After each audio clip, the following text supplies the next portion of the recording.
Well, hello, everybody. Thank you for joining us. Welcome to our Q3 2025 quarterly webinar. This is our first market update webinar that I've done. I'm going to be doing these more regularly, usually during the first month of every new quarter, so be on the lookout for future updates. I am very excited about this. I've got a few themes that I want to run through.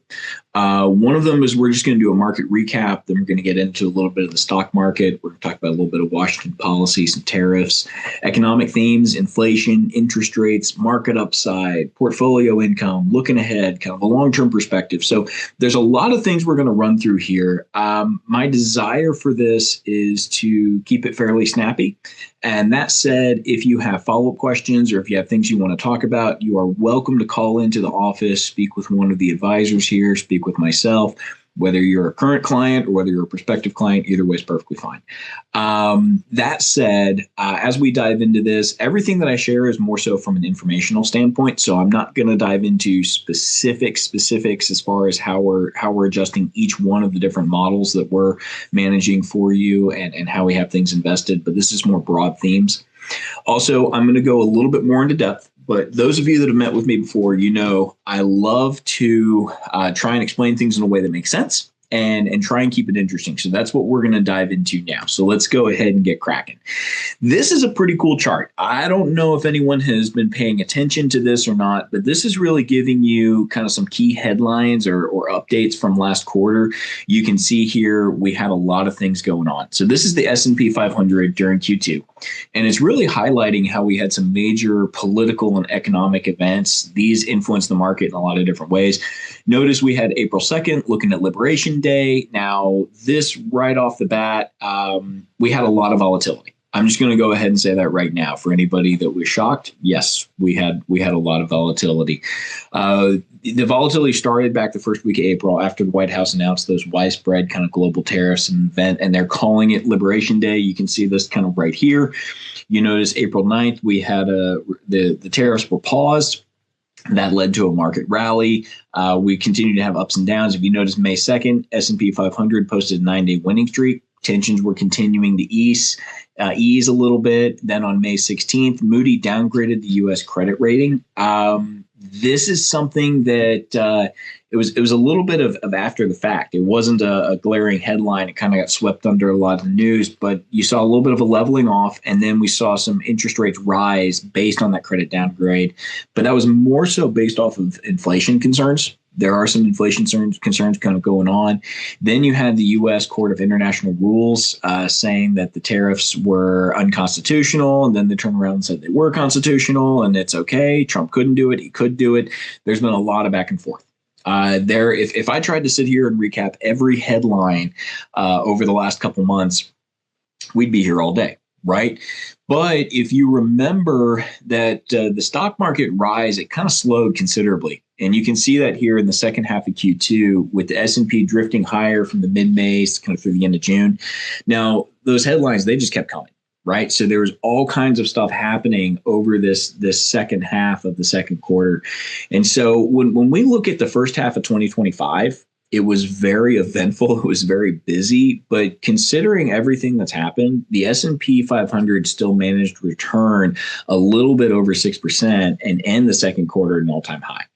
So for those of you that are not following the market closely, if you just kind of looked at the beginning of the second quarter, meaning January, February, March is first quarter. April was a mark of the start of Q2 or the second quarter.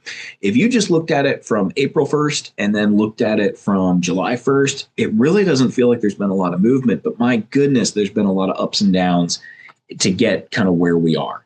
Now, if you notice the NASDAQ, that had a really historic market rebound. Now, this is a slide that I really want to try and put the market's Q2 rebound into a little bit more of a historical perspective.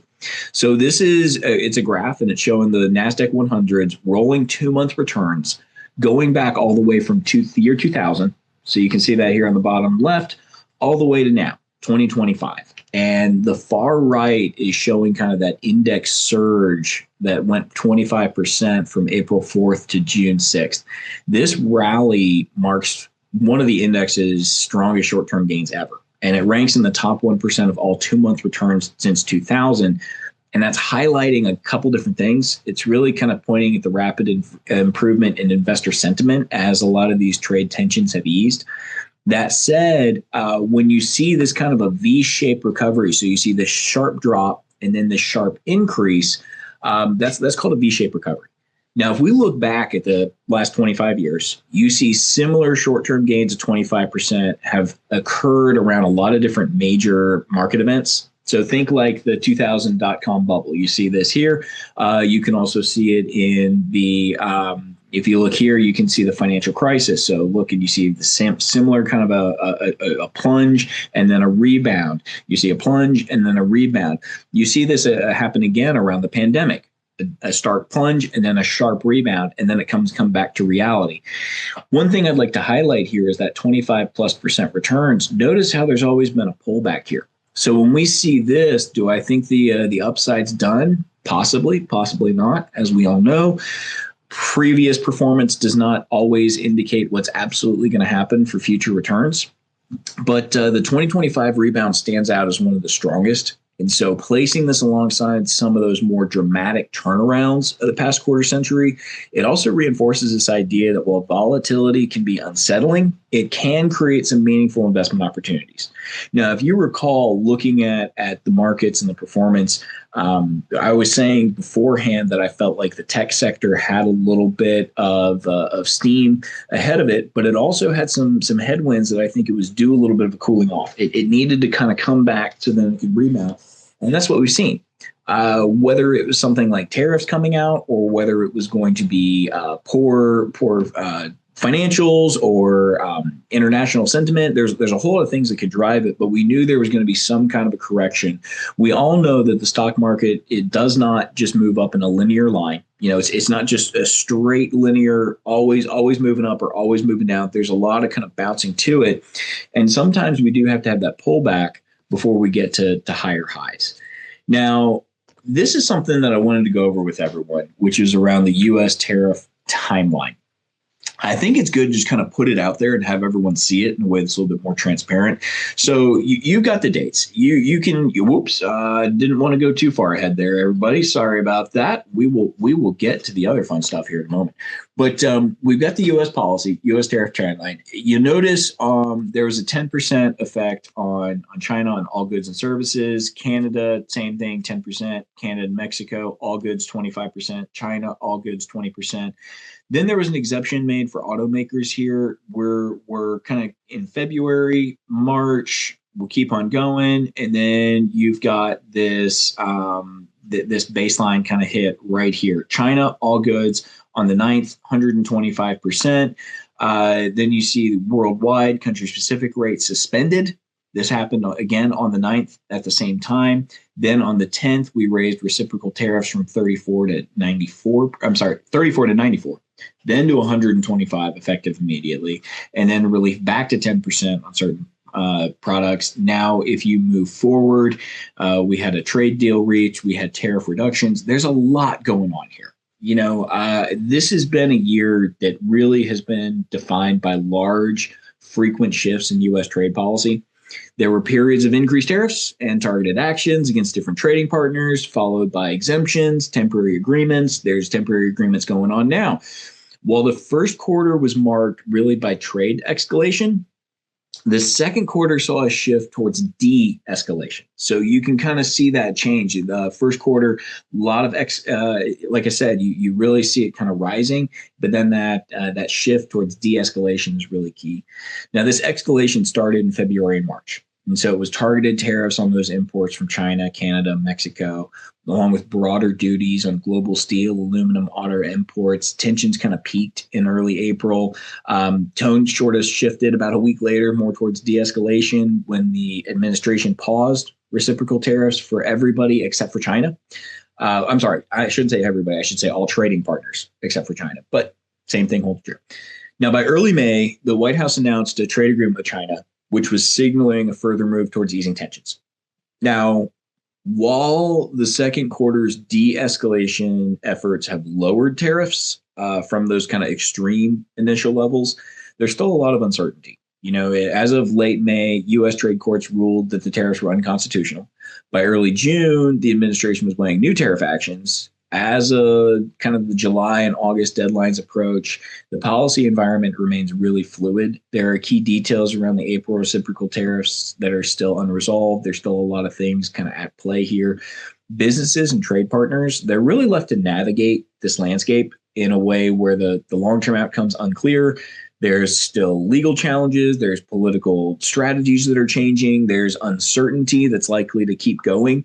Now, this uncertainty is something that does not bode well for business and for consumers. So that uncertainty persisting, I think it's going to be around for a while.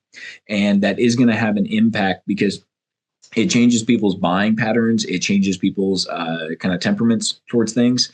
So if we look at kind of these economic themes. So the tariff front running, it's really distorting some of that real economic activity. If you look at foreign trade, you look at the number of vehicles sold. One of the things I would say is that with the front running tariff, it's going to drive prices up, but it also caused a lot of people to say, we need to go ahead and buy that car now before something happens. Right. So this slide is showing how tariff front running has impacted recent economic activity. So businesses, consumers were rushing to buy goods ahead of those anticipated tariffs. Like I said, some of them they got paused, but it's like, we need to go ahead and do something now. If I don't know what the price is going to be, let's go ahead and knock it out. So the left graph is showing monthly imports of consumer goods and industrial supplies. So imports were steadily climbing in 2020 through 2021. The economy's reopening. We're getting after the pandemic, but it slowed in 23 and 24. Now that was showing the higher interest rates and inflation. That was kind of weighing on some of the demands. So if you guys remember, inflation is saying that things cost more than they used to. Right. And those higher interest rates are a way of trying to reduce demand. Well, when that reduces demand, it's supposed to help reduce inflation. So we had this kind of 1-2 punch in 23 and 24 of the higher interest rates coupled with inflation kind of weighing on demand. Now, this year, imports for both these categories surged from January through March. And the spike, it's not really seasonal. You do see seasonality in certain things. So it's like it kind of runs up. In this case, it really wasn't seasonality. It doesn't appear to be that way, but more so a response to anticipated tariff changes. And so this is anticipating businesses accelerating purchases to try and avoid those higher costs, like I was saying before. Now, the chart on the right shows the annualized pace of vehicles sold every month. And we see a very similar story. So like I was saying before, sales were strong in 2020 as we exited. So you see here, April 2020, we're kind of getting out of COVID. It peaked in early 2021, and then it declined sharply in 2022. And this was due to supply chain disruptions, auto part shortages. Vehicle sales started recovering in 23 and 24. And like the chart on the left, we see that big spike in March and April of this year. And the timing coincides with announced auto tariffs and mirrors the pattern of imports. And this is suggesting that rush to buy goods ahead of tariffs, it really extended to consumer purchases such as vehicles. Now, the two charts illustrate how tariff front running is impacting economic data, which is making it difficult to determine the economy's true underlying strength. Now, the key question here, and what I want to think about is, whether this surge of imports, whether the spike in vehicle sales, does this reflect really a strong underlying demand, or does simply future demand being pulled forward? Meaning, are we going to maintain this high demand, or was it we were going to have this many people buy cars in March, this many people buy cars in April, this many people buy cars in June and July and so on. But everybody that was going to buy in June and July just said, let's go ahead and pick it up a few months early, drive it forward. So the market's going to be really watching this economic data closely in the coming months to understand how tariffs are impacting demand moving forward. Now, what we've been seeing is inflation as well. So I want to dive into this just a little bit here. Now, expectations are rising, but it's not showing up in data. So here's another consequence of trade uncertainty. There's an impact of tariffs on inflation expectations. So the charts kind of compare the U.S. consumer inflation expectations against realized inflation And this is going back from 2016 all the way to 2025. All right. On the left, survey data from the U.S. Conference Board Price Index, the U.S. Conference Board and the University of Michigan. This shows a sharp uptick in consumer expectations this year. On the right, the Consumer Price Index shows prices remain stable and on a downward trajectory. So if you notice here, this is the consumer. The gold line is kind of the consumer. How do we feel? The red line is the consumer, according to these two different folks. Both studies say the same thing. But then when we look at the actual inflation data, core as well as headline, we feel like it's going up. The reality is that inflation has been going down. Here's one key point I would like to say before we jump this out. Keep in mind, when I talk about inflation going down, I'm not talking about a reduction in prices. We're talking about a reduction in the rate at which those prices have been climbing. So when you think about going from a 9% inflation down to a 2% inflation, we didn't get a 7% cost savings. It just means if it was $10 and all of a sudden it was $10.70, now it's only going to be $10.78 as opposed to jumping up to $10 or $11.20, right? This doesn't mean when we talk about inflation easing, it doesn't mean we're magically going to get back to prices where they were pre this higher inflation period. I think we've all realized where things stand now. So that rate of inflation may be going away, but this does have an impact on people's feelings. So when you think about consumer feelings, it's like, wait a minute, we've been in this inflation for so long, and we're really kind of concerned around these tariffs because rising costs for imported goods. These fears have really not materialized in the official inflation numbers so far. Now, economists caution that May's inflation report may not fully capture the tariffs impact. And the reason for that is it takes time for supply chains to adjust and companies to kind of pass through those tax increases. Now, this has sparked a debate on the path going forward. There's one group that believes that companies are going to raise prices, pass through tariffs. The other group thinks that firms are going to absorb the higher cost to try and remain competitive. And so when you look at the headlines, some folks are warning that there's going to be more pronounced inflationary effects that are going to show up in the data in the coming months. Some don't. Now, economists and policy monitors are monitoring this gap between perception and reality pretty closely, as this could shape further consumer behavior and influence the Federal Reserve's actions. Now, the Federal Reserve is something that we're going to talk about here because, as we all know, Trump has strong opinions about it. Powell has strong opinions of his own. Kind of the couple of things that I want to point out with this chart. If you look here, this is an updated rate cut forecast through 2026. There is a expectation that a lot of folks have that we may see a rate cut coming likely through the second half of this year. Trade and policy and those tariffs and that policy, all of that uncertainty is really influencing Fed policy. The central bank has a really difficult policy trade-off. Tariffs could lead to higher inflation, but they could also slow economic growth if higher prices reduce demand for goods and services. So given that kind of back and forth, they're trying to promote economic growth, but they're trying to reduce inflation at the same time. And there's a little bit of uncertainty as far as which way those tariffs are going to drive it. So given that uncertainty, the Fed held interest rates steady at its May and June meetings, and they were reiterating that it wants more data before deciding on any kind of interest rate cut. So the slide shows that the market has really adopted the Fed's wait and see approach. The figure graphs of the market's rate cut forecast through the end of 2026 based on current Fed fund future pricing. Now, the Fed's current target rate is 4.25 to 4.5. Now, the chart shows that the market expects a gradual near-term decline in rates, with the first anticipated cut occurring in September. The pace of these cuts, the pace is expected to speed up, and so they expect that to increase in Q4 and then continue through 2026. Looking ahead to December of 2026, the market expects the Feds to lower interest rates by about 1.5% over the next 18 months. So based on the current market pricing, the investors, and when you look at this kind of broad base, are expecting the Fed to lower interest rates at a modest pace. This likely reflects more of an inflationary risk from tariffs, but also it's speaking to their limited economic impact so far. Now, this represents the market's forecast as of mid 2025. That's probably going to change. So when you think about these future forecasts, it's like that's going to change based on incoming data, future trade policy developments. The timing and the size of the rate cuts are ultimately going to be determined by inflation and by the economy's trajectory. So if everything continues as is, I fully see this bearing out. But as we all know, Trump has the ability to kind of change the conversation at any given moment. So when we look at it, we're going to have to kind of adopt a little bit of a wait and see policy as well.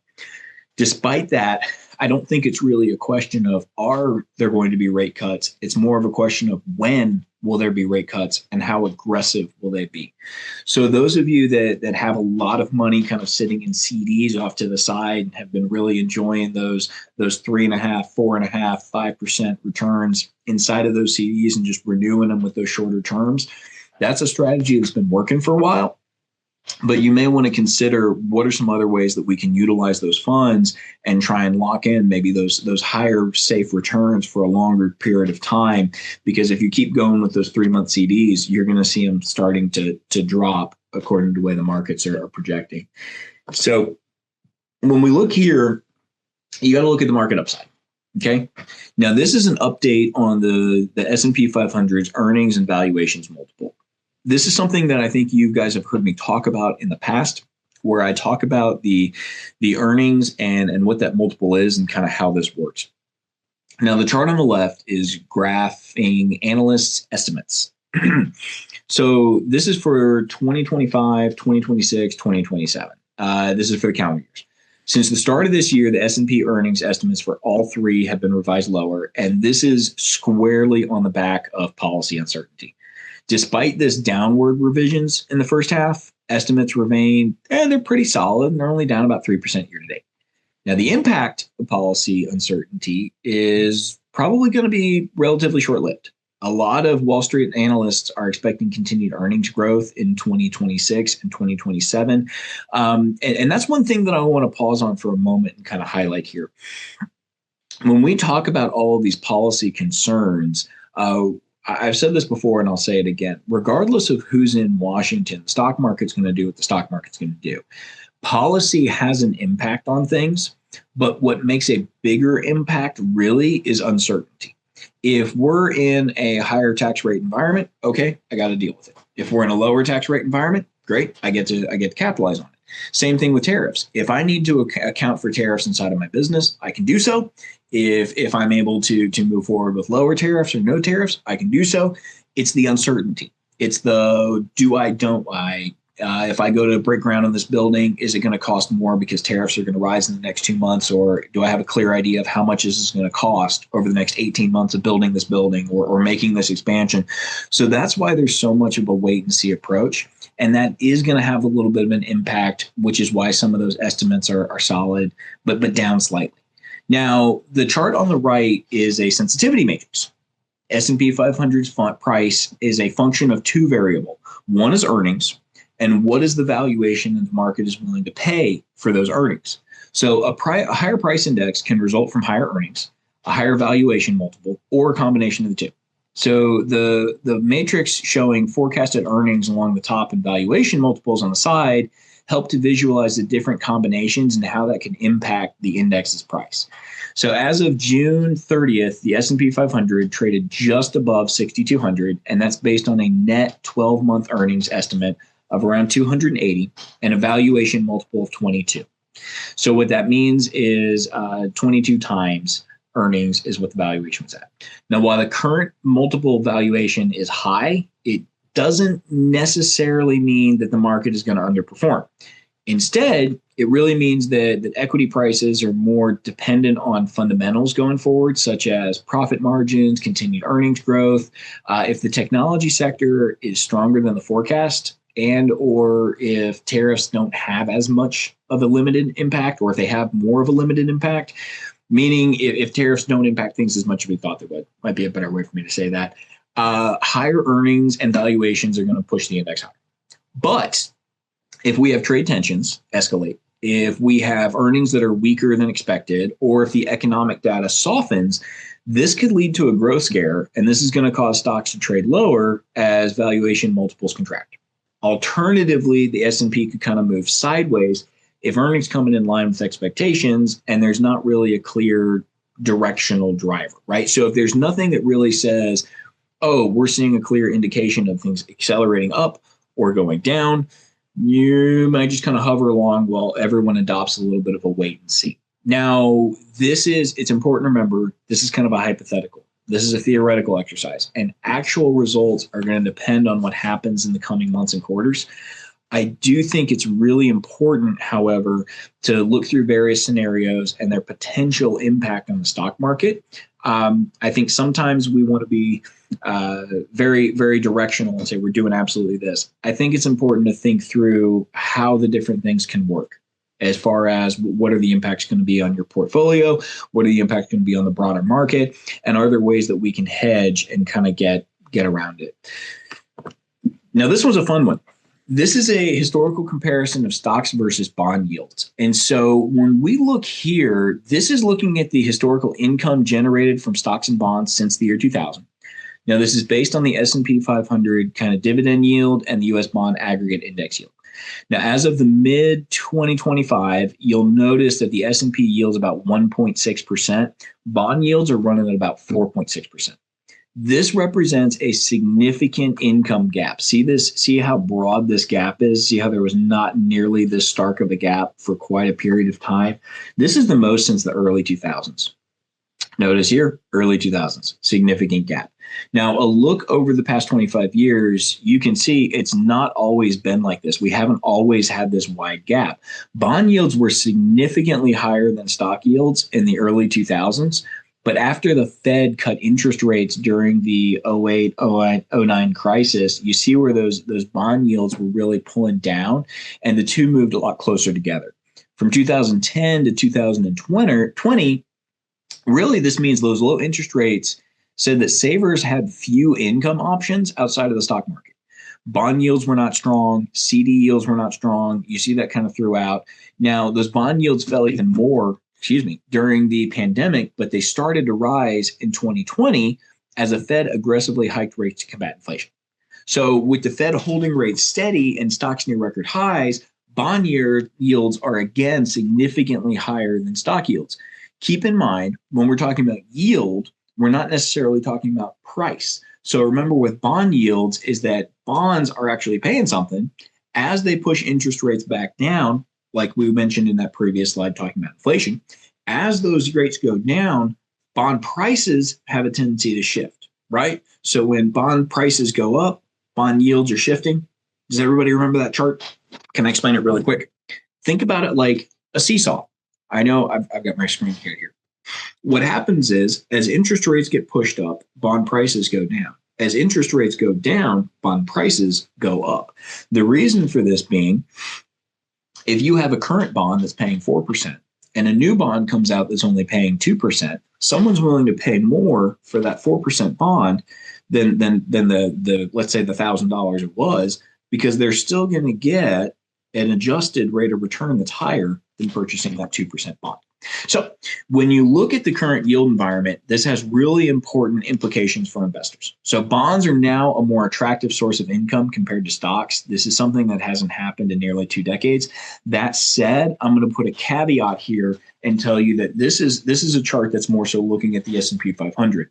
When we look more so at dividend-driven stocks, that's a different environment, and you're going to see that dividend-driven stocks continually have a higher yield than the S&P, and this moat isn't nearly as wide as it is here.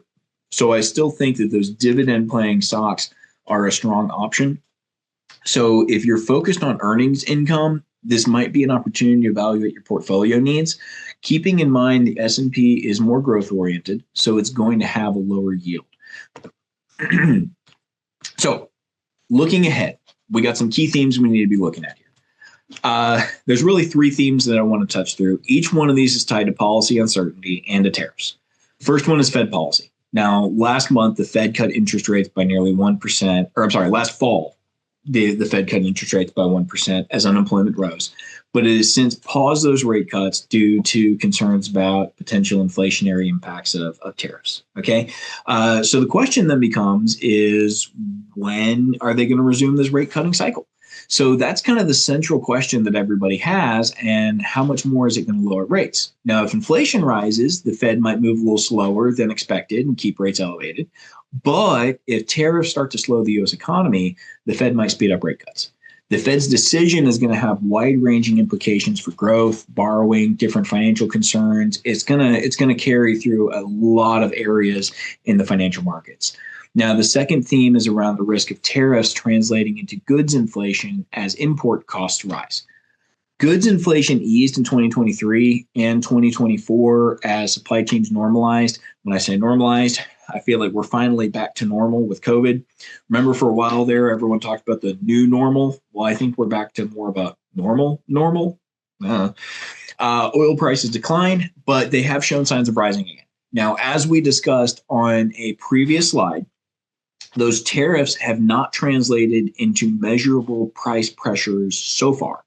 The concern is that they could start to come through in the following months. So the big question is going to be, are goods inflation going to rise? Is whether or not they're going to rise. And if so, is it temporary or is this the start of a new trend? If we see it being the start of a new trend, well, then that's going to kick off a whole new wave of inflation, which, going back to our interest rate cuts, is going to impact things there, which will also impact where we want to be on more of our fixed income side of the bucket. Now, the third area and the third theme here is the tariffs' impact on more of corporate earnings and economic growth. Tariffs and the back and forth headlines, there is a lot, significant. There is some serious uncertainty for businesses. And that makes it really difficult to forecast demand, plan and invest, manage operations. There's a lot of things that comes into this. The big question is going to be, are these companies going to absorb the cost to try and remain competitive? Or are they going to pass it on to the consumer?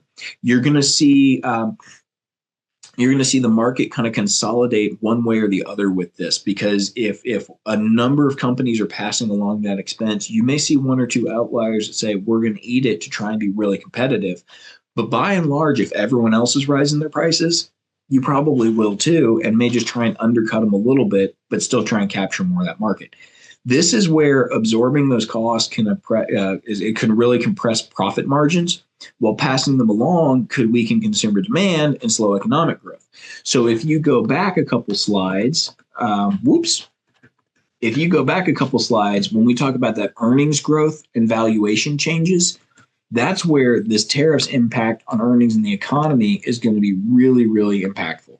So these three themes, I'm not sure if you noticed, but they're all interlinked. They're all intertwined here. Tariffs can impact inflation, corporate earnings, and economic growth. All of this is going to influence Fed policy. So the markets and the policymakers, they're really going to be watching developments in the second half of 2025 to kind of see where things happen. But I do want to point something out here. This is a long-term perspective. I think it's really key to point out that while we have discussed a range of different investment themes here, as the market navigates uncertainty around trade policy, inflation, corporate earnings, I want to take a step back and look at the bigger picture of past economic cycles. We all understand markets go up, markets go down, right? You see that trend. This slide is really pointing to the duration of prior economic cycles since the 1940s. Now, each group represents a specific economic cycle, starting with the year that the expansion began. If you notice here, you got a couple different things here. What I want to point out here is the lines at which you see the number of months that the market expanded. So you see these kind of the red lines showing the number of months the market expanded. And then these gold lines are showing, excuse me, the following contraction. So, sorry, you've got expansion, then you turn around, you've got contraction.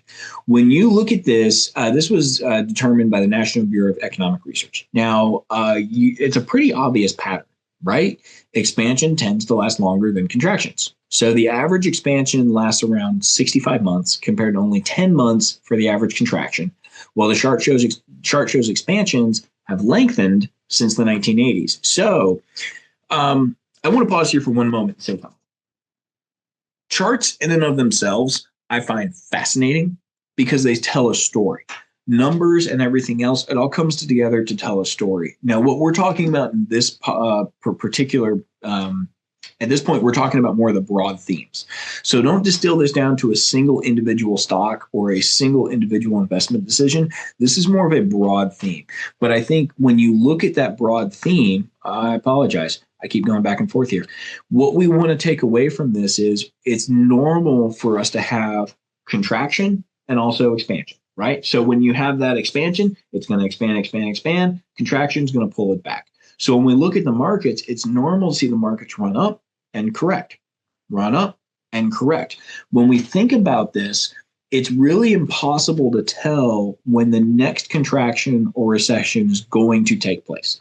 Something like an inverted yield curve, they say, hey, every major market correction has been preceded by an inverted yield curve. Well, yeah, maybe. When you look at different things, you want to say, okay, is this long term? Is this short term? But remember, they tend to be brief. So economic downturns are part of the business cycle, but they tend to be more brief. One of the things that worries me is when we do go into a correction, is everyone going to start to get really nervous? When we have that economic downturn, is everyone going to get more nervous? We all know that it's better to buy low, sell high, than it is to sell high and buy low. But what happens here is usually later on in this cycle, so when we're in this expansionary cycle, people start to feel really good, they start wanting to buy. Then when the market turns around and has a contraction, people get nervous, they want to sell. I would point out we're usually better off buying in the downturn than we are in the upside. So when we think about what we're investing for, it's the long term. The overall picture is one of long-term economic growth, and it's going to be punctuated with some brief downturns. Now, our team is monitoring each of the themes discussed in this presentation, ranging from the risk of inflation that the tariffs cause or potentially could cause when we look at economic growth, corporate earnings, potential benefits, and even to the point of what artificial intelligence could have on productivity and profit margins. There's a lot of different things here that could come into play. And so I'm paying a lot of attention to what AI is doing and where it's going to impact things, both in a positive or potentially a negative way. I would say we try and make this really straightforward and simple for you. But if you have questions, don't hesitate to get in touch. Again, if you're one of the clients that's working with us already, you've got our number. You know how to get a hold of us. Don't hesitate to reach out. You can always call the team. Your advisor would be happy to talk with you. I'd be happy to talk with you.